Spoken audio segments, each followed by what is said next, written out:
Aku suka Miss Karina dan aku pengen hubungan kita serius. Miss mau nunggu aku I kan? met him Apaan sih Wildan? near Barbosa. Jangan ngelawak deh, nggak lucu tahu. Lepasin tangan, Miss. What did Robert tell you when you Namun, Wildan malah mempererat genggamannya sehingga telapak tanganku terasa kebas. got there? Aku beneran, He Miss. said there's a Gak girl bercanda. I accidentally pushed Aku nggak her masalah, over. Miss lebih tua daripada aku. Asked him why.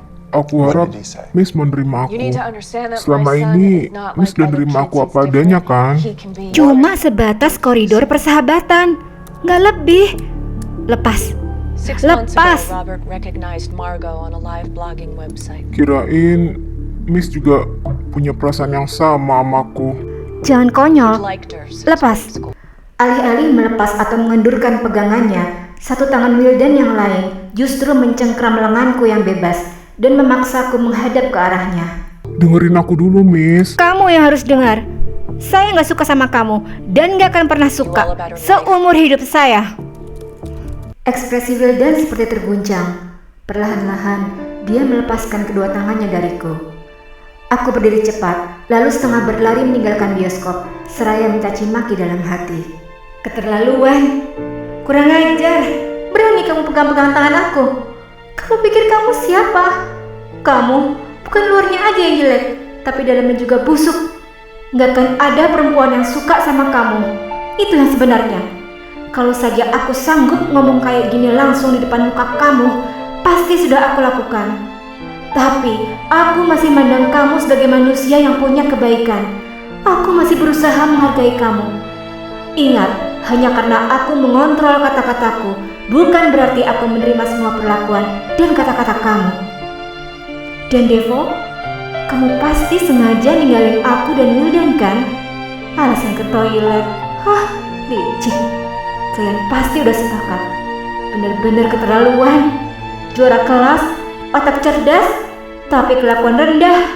Percuma. Kalian berdua sama-sama memuakkan. Lebih baik kalian enyah dari kehidupanku.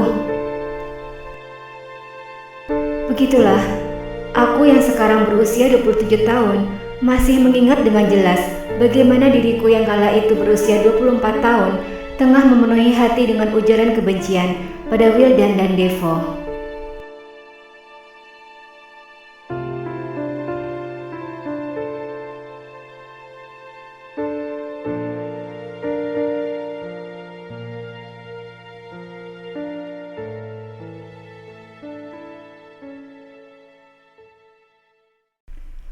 Lantai kayu ini ambruk. Dari gaung, frekuensi suara debung, dan volume udara yang terasa mengalir dari bawah ke posisiku berada saat ini. Kurasa jarak lantai ini ke bawah cukup tinggi.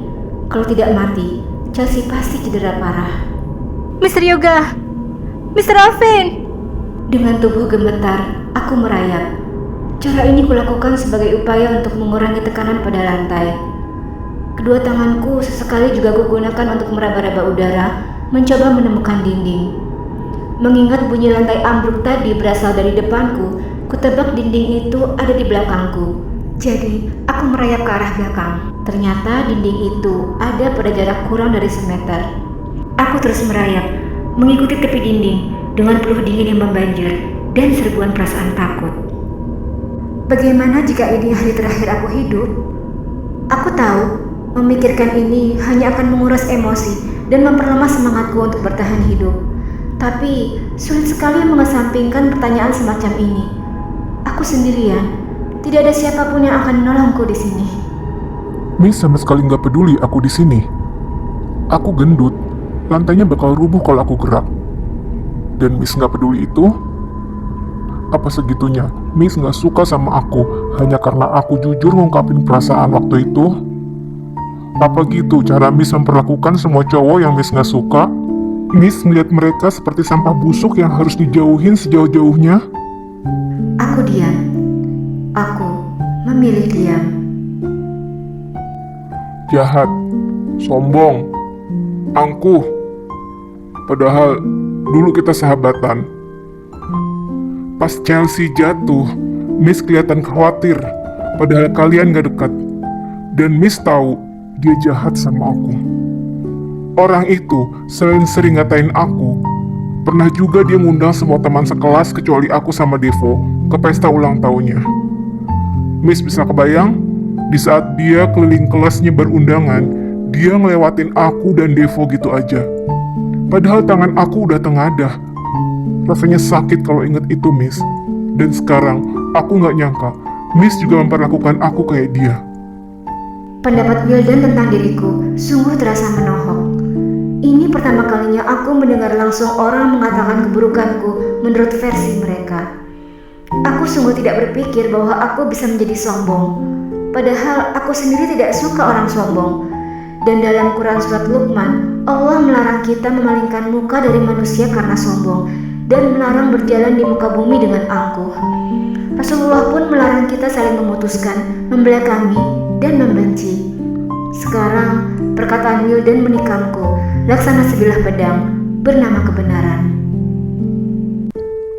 Aku pengen tahu, gimana kalau Miss yang ngalamin penolakan keras? Miss cinta banget sama seseorang, tapi dia ngeliat Miss kayak sampah. Gimana perasaan Miss? Pertanyaan ini mengejutkanku sedemikian rupa hingga aku bahkan tidak berani membayangkannya. Mr. Vice belum pernah memperlakukan aku seburuk aku memperlakukan para pria yang tidak kusukai. Meskipun aku yakin dia telah mengendus perasaan yang kutanam di dalam hati, dia tetap bersikap baik.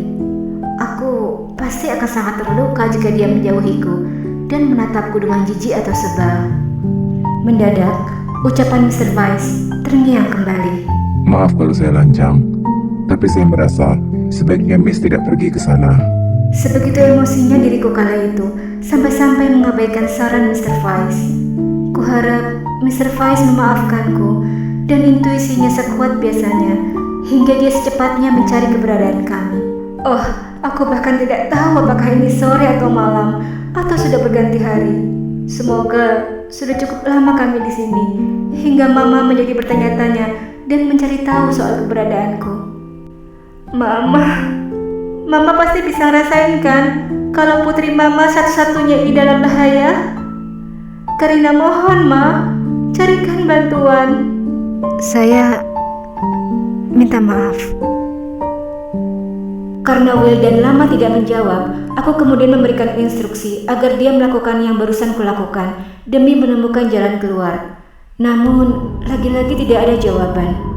Karena tidak ingin membuang waktu dan tanganku sudah pegal merayap, jadi aku terus bergerak. Beberapa saat kemudian, tangan kiriku meraba sebuah celah di dinding. Ini kayak pintu. Iya, benar, ini pintu. Wildan, kemari. Aku tidak tahu apakah harus senang atau kecewa. Selebar apapun aku membuka mata dan sejauh apapun aku memandang, di balik pintu yang telah terbuka ini, yang terpampang hanyalah kegelapan. Agaknya pencarian ini masih panjang. Mendengar bunyi langkah seseorang menaiki tangga tak seberapa jauh dari posisiku saat ini, sekujur tubuhku menegang. Aku tahu, aku tidak bisa hanya mematung di sini. Dengan tangan gemetar dan basah oleh keringat, aku menekan lantai dan tahu bahwa lantainya bukan terbuat dari kayu. Aku meraba lagi secepat kilat untuk mengetahui apakah ada lubang jebakan. Tapi sepertinya aksi ini hanya bisa ala kadarnya saja, sebab suara langkah kaki itu semakin mendekat. Aku tidak bisa membuang-buang waktu. Aku melangkah tanpa suara dengan tubuh merapat ke dinding. Beberapa detik kemudian, aku merasakan tidak ada lagi dinding di belakangku. Kuputar tubuhku untuk bersembunyi di balik dinding itu. Entahlah, apakah ini hanya halusinasi, tapi sepertinya ada orang lain tidak seberapa jauh dari tempatku berdiri, karena telingaku menangkap desah napas halus.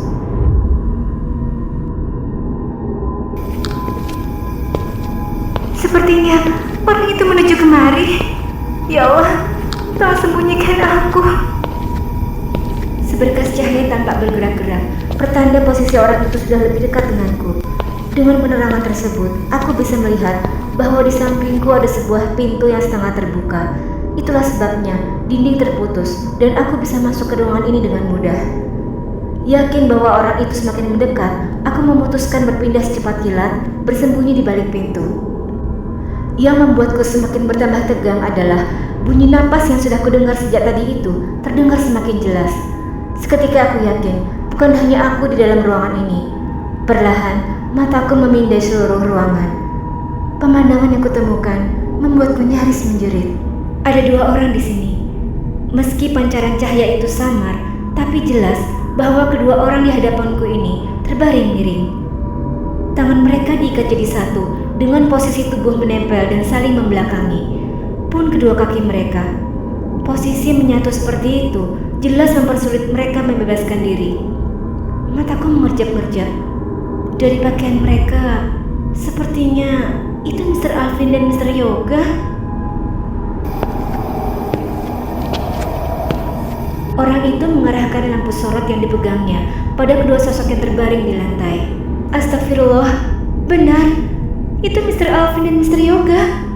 Ya Allah, mulut dan kedua mata mereka dilakban. Aku yakin jika aku yang berada dalam kondisi seperti itu, pasti ketakutanku bertambah berkali-kali lipat. Aku membekap mulut kuat-kuat, mengingatkan diri sendiri agar jangan sampai mengeluarkan suara. Pria bertubuh tinggi kekar itu kini berdiri membelakangiku. Kedua tangannya menggunakan sarung tangan hitam. Di tangan kirinya ada lampu sorot, sementara dengan tangan kanannya dia memegang sebilah pisau. 2 cewek udah mati. Sekarang giliran kalian. Maaf Alvin, sebenarnya lo nggak salah. Sayangnya lo ada di tempat dan waktu yang salah. Harusnya sih si Faiz yang mati. Tapi begitu gue dengar sendiri komentar lo di mobil tentang gue tadi pagi, kalau gue emang layak di penjara, kayaknya lo pantas dibunuh. Jadi dia Ferdi? Ternyata benar yang dikatakan Wildan tadi. Ferdi dalam semua ini. Aku memandang getir pada sosok yang kini berdiri tegak membelakangiku. Posturnya sekarang lebih berisi, kekar, dan tegap dibandingkan ketika dia masih duduk di kelas 12. Tampaknya dia telah menempa fisik sedemikian rupa. Tenang aja Vin, cara gue bunuh lo bakal lebih lembut dibanding cara gue bunuh Yoga. Karena gue baik, mata kalian gue tutup. Kalian pasti gak mau lihat cara gue cabut nyawa kalian kan? Bentar lagi kalian bakal ketemu Tuhan. Jadi gue kasih kesempatan kalian berdoa semenit.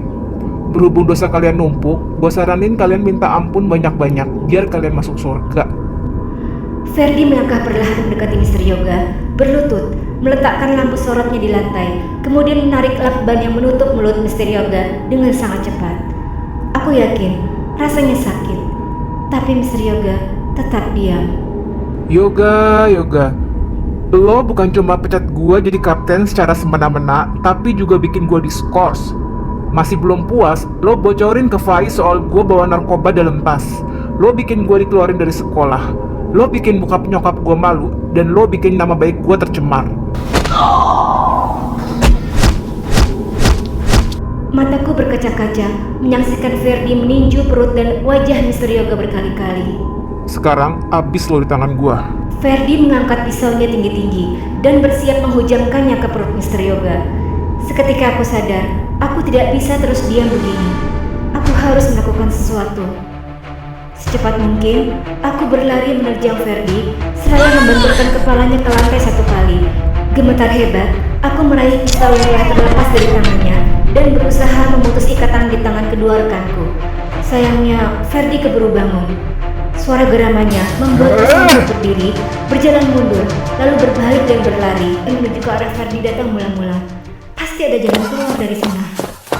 Ferdi mengejarku, dan berkas cahaya dari lampu yang dia bawa sedikit banyak membantuku menemukan arah. Namun, aku belum beruntung. Keberadaan anak tangga dan kepanikan yang melandaku membuatku terpeleset dan jatuh berguling-guling. Pisau yang semula ku pegang terlepas, lalu terpelanting entah kemana. Benturan di kepala dan tubuh membuatku tak sanggup berdiri dengan cepat. Dan dalam sekedip mata, Ferdi telah berada di dekatku. Dalam satu kali geraman, dia duduk di atas pahaku. Tamparan bolak-balik Ferdi mengalirkan sesuatu berbau anyir dari dalam hidungku yang kemudian mengalir ke pipi. Bisa apa lo, ha? Lo, cewek yang pernah bikin gua malu di depan orang-orang. Harga diri gua jatuh gara-gara reaksi lo yang semena-mena. Sekarang, gua gak akan segan-segan ngelakuin apapun sama lo. Apapun. Dan lo tahu parameter keadilan?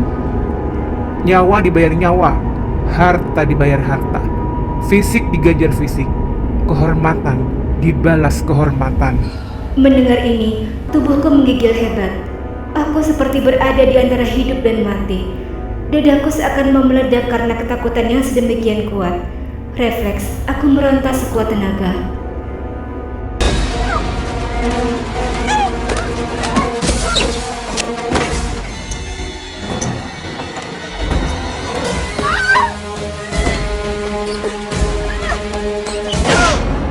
Sekeras apapun aku berusaha, tenagaku tidak cukup kuat melawannya. Akhirnya, aku hanya bisa pasrah saat tangannya bergerak brutal, berupaya membuka pakaianku. Diam lo! Melawan lagi gue cekek sampai mati. Dan nyokap lo nangis seumur hidupnya.